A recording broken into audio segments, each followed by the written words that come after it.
Makanya saya tidak pernah tertarik perdebatan tentang perpuluhan. Orang kalau nggak mau bayar perpuluhan nggak apa-apa. Semua hamba-hamba Tuhan yang bilang nggak usah bayar perpuluhan nggak apa-apa, bayar 2,5. Nggak usah 10%, 2,5. Tapi sembayangnya 5 kali sehari. Iya dong, enak aja. Udah cuma 2,5 mau seminggu sekali. Beda kelas. Dari mana masuk gereja langsung masuk. Kita orang Islam diajarin bersih sebelum sembahyang, cuci semuanya. Saya bilang lu 2,5. Gue 10%, bukan berarti gue jorok. Disucikan oleh darah Yesus. Untuk itu saya secara pribadi menyampaikan terima kasih Pendeta Gilbert karena sudah memperkenalkan tentang ajaran-ajaran di Islam di komunitas beliau ya khusus, sehingga teman-teman di Kristiani bisa mengenal setidaknya ya tentang sholat, tentang zakat, berapa kali ditunaikan oleh umat Islam yang selama ini mungkin ada yang belum kenal atau belum terbayangkan tentang itu semua. Dan ini juga memberikan peluang kepada kita semua untuk semakin menggali, mencintai, dan mempraktekkan lebih baik dan lebih khusyuk lagi, khususnya tentang beberapa bagian dari ritual ibadah yang beliau sempat singgung di lingkungan jemaat ini.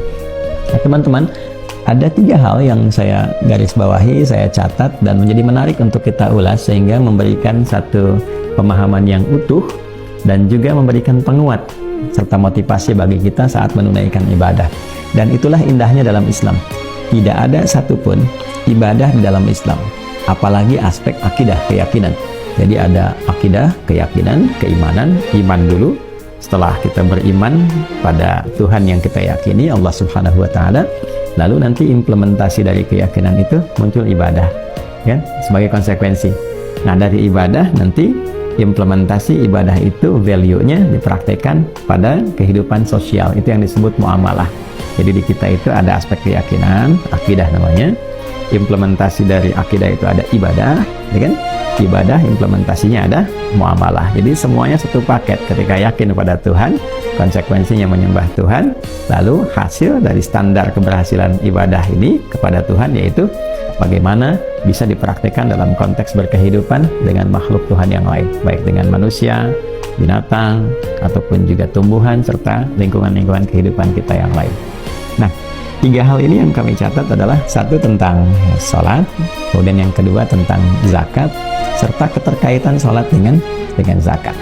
Sebelum kita urai ini, kembali lagi kepada dasar tadi bahwa istimewanya dalam Islam, semua bagian baik terkait dengan aspek keyakinan, kemudian juga aspek ibadah, kemudian aspek muamalah, basicnya adalah pengetahuan.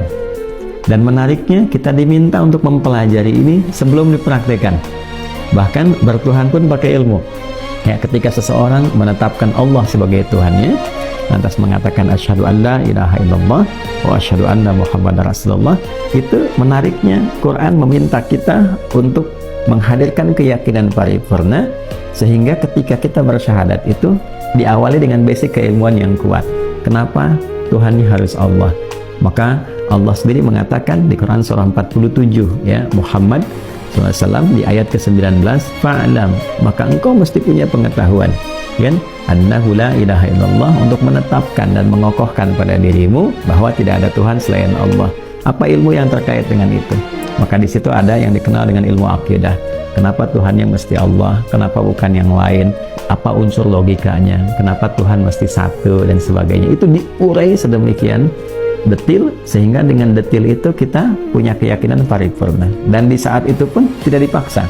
Ya, la ikraha fid din, nggak boleh ada paksaan sampai menemukan kebenaran yang sejati. Ya, setelah itu pun diminta menghormati yang lain. Lakum dinukum waliyadin. Ya, masing-masing silahkan membawa konsekuensi itu saat kembali kepada Tuhan yang diyakini itu, lantas pertanggungjawabkan. Itulah indahnya dalam Islam. Tidak ada ruang dalam keyakinan pun kecuali mesti punya basic pengetahuan. Minta untuk bertanya dulu secara kritis. Kenapa Tuhannya Allah? Kenapa mesti satu? Kenapa Tuhan tidak boleh 2 atau lebih? Kenapa Tuhan bla bla bla tidak dilahirkan, tidak melahirkan, tidak punya sekutu dan sebagainya? Setelah tuntas ini, dan diterima dengan logika yang benar, ya kan? Jadi aspek rasionalitasnya apa? Dalilnya apa? Sampai muncul dengan itu semua keyakinan paripurna. Silahkan. Ketika berikrar dengan itu semua, baru konsekuensinya apa? Pembuktian kebertuhanan itu. Ya, karena setiap komitmen itu butuh pembuktian. Suami pada istri mengatakan, saya mencintaimu, ya kan? Nah, bukti cintanya itu apa? Ya kan? Mesti ada pembuktian kan? Ya kan? Ayah, ibu cinta, sayang pada anak, mesti ada pembuktian. Ya, baik itu melindungi, membelai, memberikan kebutuhan dan sebagainya, itu ekspresi dari satu komitmen yang telah dibangun. Semua yang dirasakan itu pasti butuh pembuktian. Apalagi komitmen dari hati yang paling dalam. Ya, kebahagiaan itu kan nggak kelihatan kalau nggak ada ekspresinya. Sama dengan kesedihan, kalau tidak kelihatan di raut wajah, gitu kan? Di matanya, nggak akan nampak orang ini bahagia atau sedih. Jadi butuh ekspresi. Nah, keimanan itu titik yang paling dalam.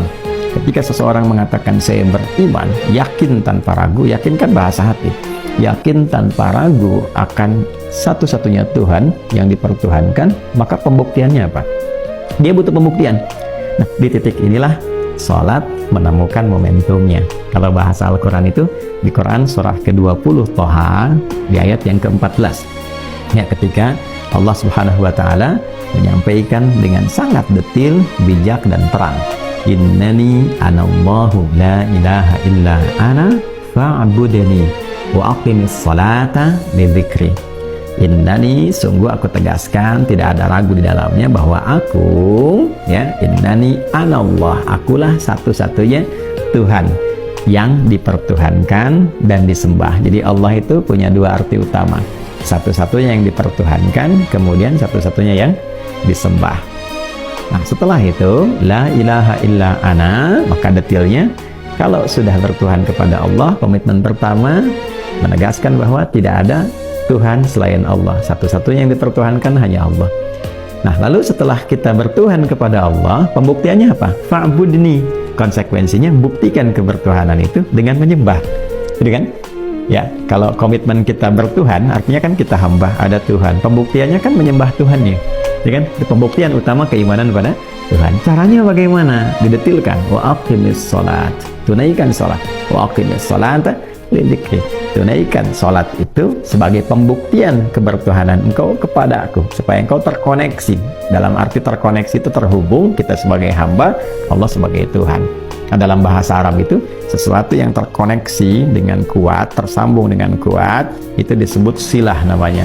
Nah, ibadah yang menunjukkan konektivitas kita kepada Allah, yang sekaligus menggambarkan kita ini hamba, membuktikan kebertuhanan kepadanya dan terkoneksi kepadanya, disebut dengan sholat.